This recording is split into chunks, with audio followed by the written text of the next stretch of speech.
भीगी आंखें, सूजा हुआ चेहरा और थमे कदमों के साथ कनिका अपने कमरे से बाहर आती है। हे राम, बहू तेरे चेहरे का तो सूजन और बढ़ गया है। रात को एसी में सो गई थी क्या तू? 2 मिनट में मैडम का बीपी लो हो रहा था। 2 मिनट में हाय, कभी एसी बंद करो, कभी फैन चालू करो, कभी खिड़की खोलो, कभी खिड़की बंद करो, यही चलता रहा पूरी रात। आंखें देखो कनिका की मम्मी, ना खुद सोई है ना मैं सो पाया। हाँ, तो अकेले ये भी तो माँ नहीं बन रही। अरे तू भी तो बाप बन रहा है। तेरे पीछे मैं भी तेरी माँ के साथ कई रातों जागा हूँ। तो तू भी थोड़ी मेहनत कर ले। बच्चे आने के पहले जितना सताता है उसके लिए प्यार उतना ही ज्यादा बढ़ता है। बिल्कुल ठीक कह रहे हैं तेरे पापा प्रियांशु। जा बहू, अब तू भी नाश्ता कर ले, उसके बाद आराम कर लेना। इन दिनों जितना आराम करेगी ना उतना अच्छा रहेगा। सभी कामवाली के हाथों के पराठे आराम से खा लेते हैं, पर कनिका से एक कोर पराठा भी खाया नहीं जाता। हाय, फिर से वही पराठा, ये तो गले के नीचे ही नहीं उतरेगा।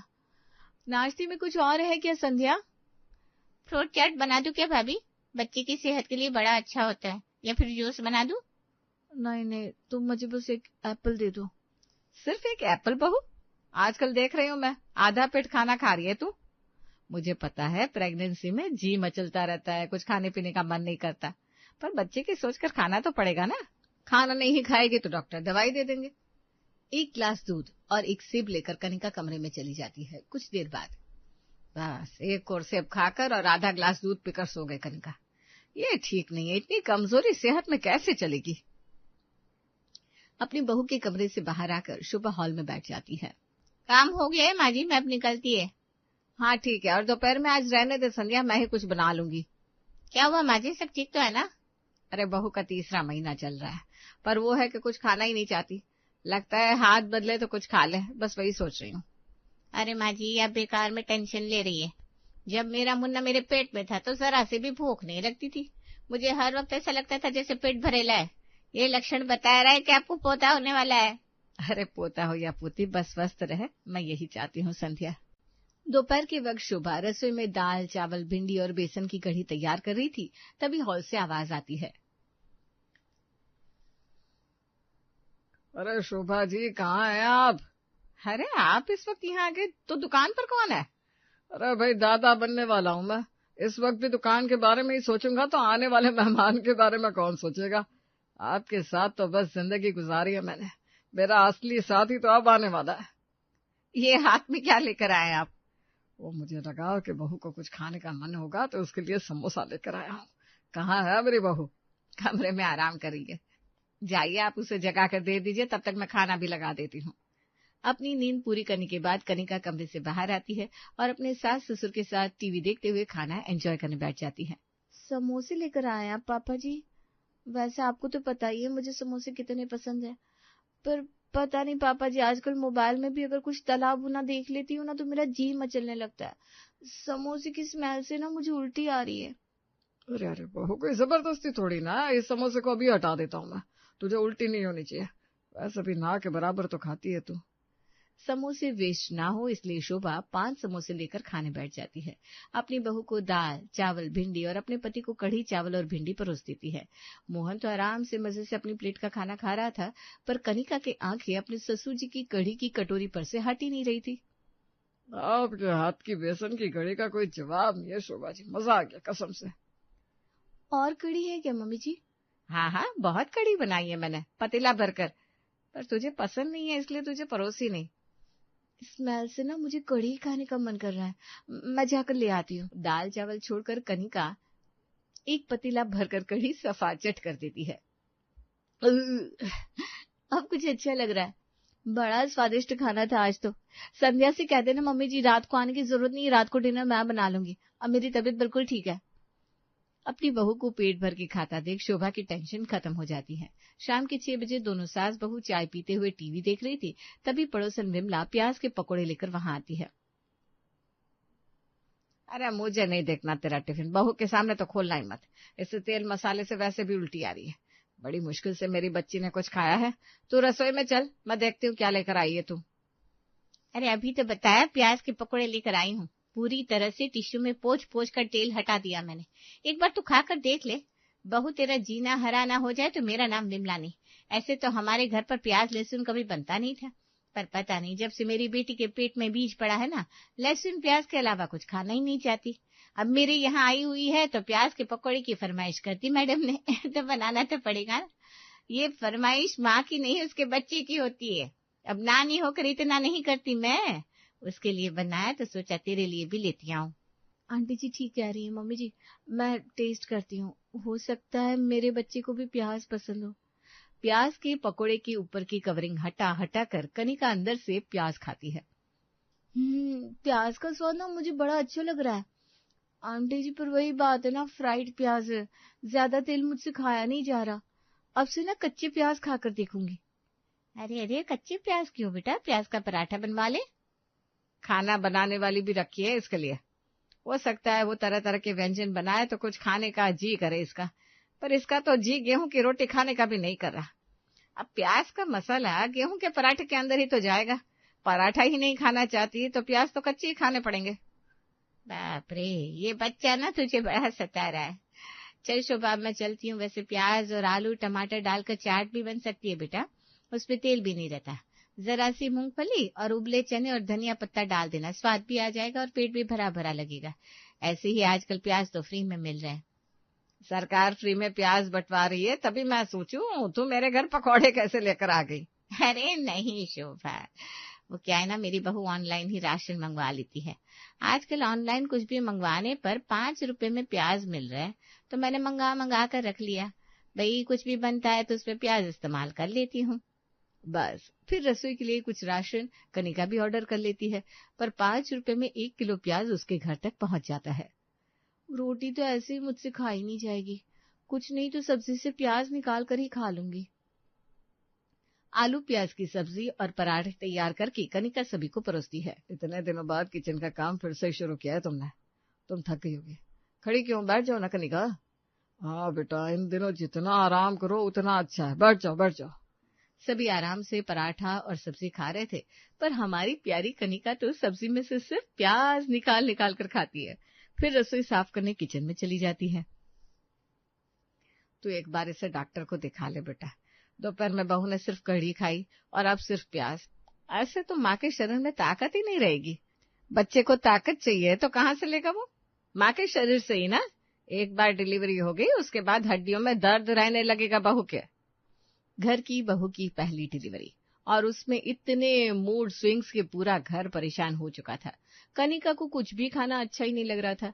अपनी बहू की फिक्र करते हुए अगली सुबह शोभा पोहे तैयार करके सभी के लिए टेबल पर लगाती है।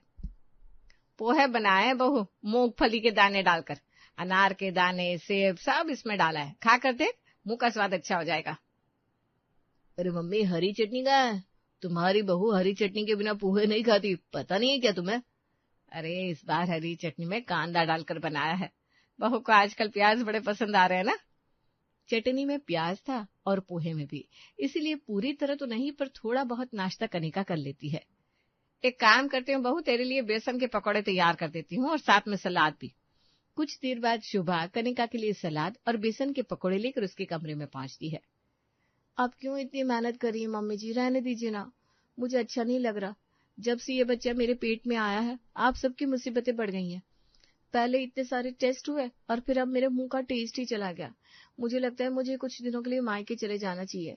ऐसा क्यों बोल रही है बहू, तेरे लिए खाना बना दिया तो मेरी मेहनत बढ़ गई क्या है? ये भी कोई बात हुई भला? अगर कोई मेरी बेटी होती और वो पेट से होती तो क्या मैं उसके लिए मेहनत नहीं करती? ये तो माओ का दुलार होता है बेटा।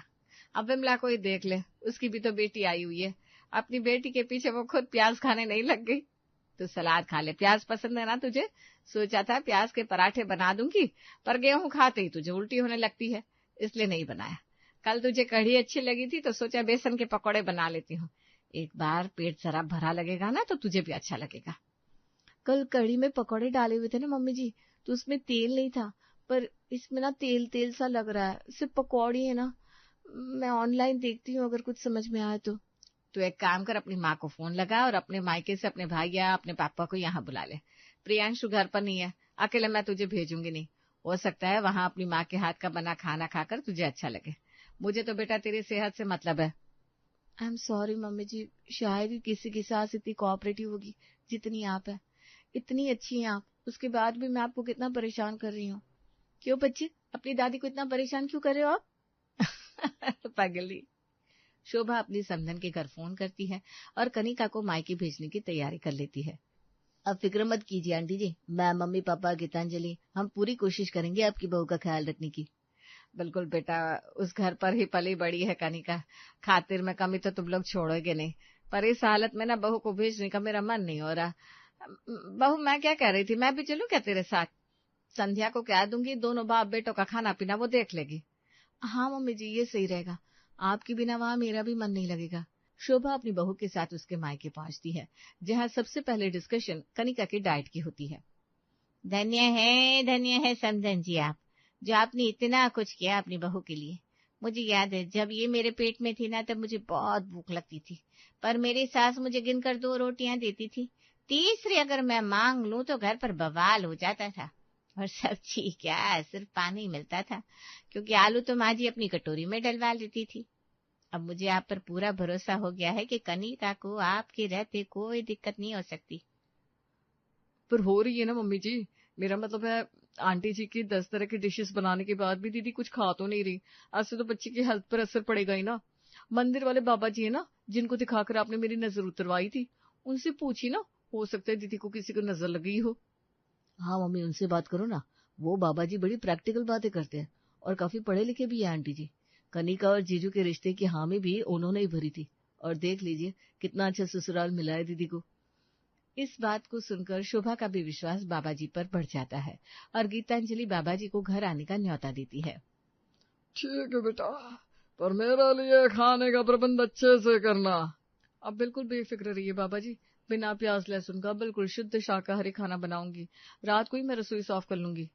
पर मैंने तो कहा ही नहीं कि बिना प्याज के खाना बनाना। हाँ, गेहूं के आटे का इस्तेमाल ना हो। कल मेरा मन बेसन प्याज के पराठे खाने का कर रहा है बेटा, वो बना पाओ तो मेरा आना संभव होगा, वरना नहीं। वो बाबा जी जो ज्यादातर फलाहार करते थे, आज बेसन प्याज के पराठे की बात कर रहे थे, वो भी बिना गेहूं के आटे की। पर अब बाबा जी ने कह दिया था तो गीतांजलि को करना ही था। रात के 8 बजे दरवाजे की घंटी बजती है। गीतांजलि दरवाजा खोलती है। जीजा जी, अंकल जी, आप दोनों यहाँ? हाँ भाभी, मोनिका को लेकर बहुत टेंशन हो रही थी मुझे, तो मैंने सोचा हम भी यहीं आ जाते हैं। अब फिक्र करने की जरूरत नहीं है जीतू, कल सुबह होते ही सारी टेंशन छू मंतर हो जाएगी। बाबा जी आ रहे हैं। हाँ बेटा, बताया शोभा ने, भगवान करे उनकी बात लग जाए और मेरी बहू ठीक से खाने लगे। गीतांजलि अच्छी तरह सफाई करती है और अपनी सास के साथ नाश्ते की तैयारी में लग जाती है। लगता है बाबा जी अंतर्यामी है मम्मी जी, पता नहीं उन्हें कैसे पता लग जाता है सब कुछ। आजकल ऑनलाइन प्याज 5 रुपए में मिल रहे थे, तो करण के मना करने के बाद भी इतने प्याज जमा कर लिए थे मैंने। 8-9 किलो प्याज हो गए थे। मुझे लग रहा था कहाँ इस्तेमाल करूंगी, और देखो बाबा जी ने खुद ही बेसन प्याज के पराठे मांग लिए। ऊपर से दीदी के ससुराल वाले भी आ गए, अब तो आराम से प्याज इस्तेमाल हो जाएंगे। जो लोग मेडिटेशन करते ना बेटा, उनको वैसे भी बहुत चीजों का अंदाजा लग जाता है। मुझे नहीं लगता ये प्याज वो खुद के लिए बनवा रहे हैं, पर अब कहा है तो कर ले तैयारी। गीतांजलि बाबा जी के साथ साथ दोनों परिवार के लिए बेसन प्याज के बिना गेहूं के पराठे तैयार करने लगती है। बेसन के साथ सूजी लेकर उसमें हरी मिर्च, धनिया, लाल मिर्च, नमक और प्याज डालकर गीतांजलि आटा गूंथकर साइड में रख देती है।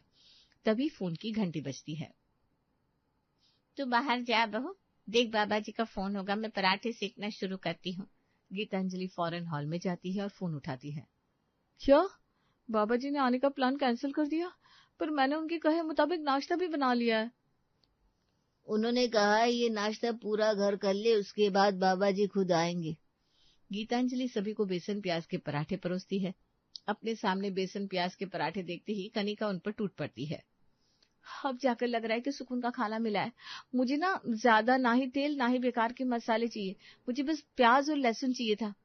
अच्छा, अब मैं समझी तुझे बेसन की कड़ी क्यों पसंद आई थी और तेरा जी प्याज खाने का क्यों कर रहा था। ये आइडिया मेरे दिमाग में क्यों नहीं आया। बेकार में आप सबको कितनी तकलीफ हो गई हमारे कारण। बेसन प्याज के पराठे तो मैं बहू को बनाकर वहां भी खिला सकती थी। वैसे बाबा जी आज आने वाले थे और उनके सामने तुमने ये प्याज के पराठे क्यों बना दिए गीतांजलि? इतनी बड़ी गलती कैसे की? अरे बाबा जी ने कहा था, पर जैसे ही पराठे तैयार हुए बाबा जी ने आने से इनकार कर दिया। क्योंकि उन्हें पता था इन पराठों को खाते ही दीदी की प्रॉब्लम सॉल्व हो जाएगी और फिर उन्हें यहाँ आने की जरूरत ही नहीं पड़ेगी।